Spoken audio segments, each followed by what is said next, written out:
Saya teringat dalam satu ketika bagaimana Nabi menggambarkan kerisauan Nabi. Dalam keadaan itu, Nabi menceritakan bagaimana umat Islam di akhir zaman ini adalah ramai.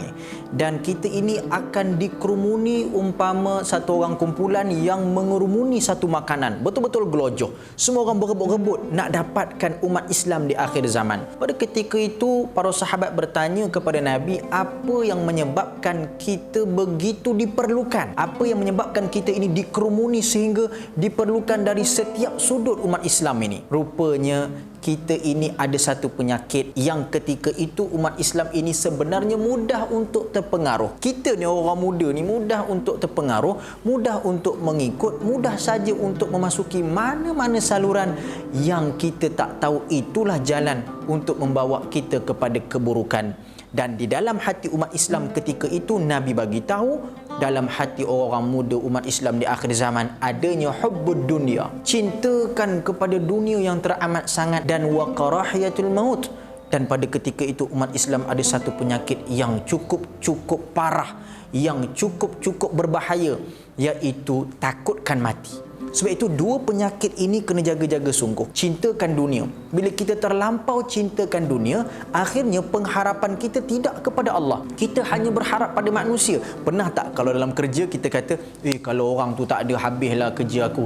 Kalau dia tu tak ada, tak naik pangkat aku.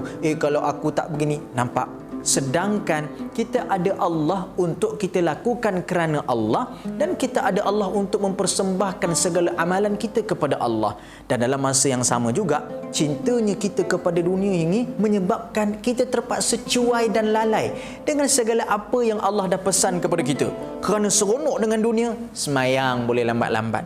Kerana seronok dengan dunia, nafkah kepada mereka yang berhak kita abaikan. Kerana seronok dengan dunia, perkara wajib kita kata tak apa. Yang halal boleh bertukar jadi haram.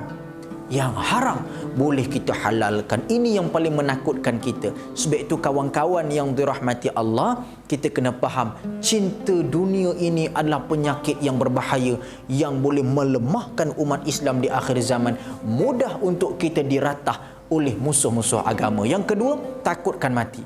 Takutkan mati ni siapa yang tak takut? Saya pun takut. Sebab apa? Takut kerana amalan tak cukup. Itu tak apa.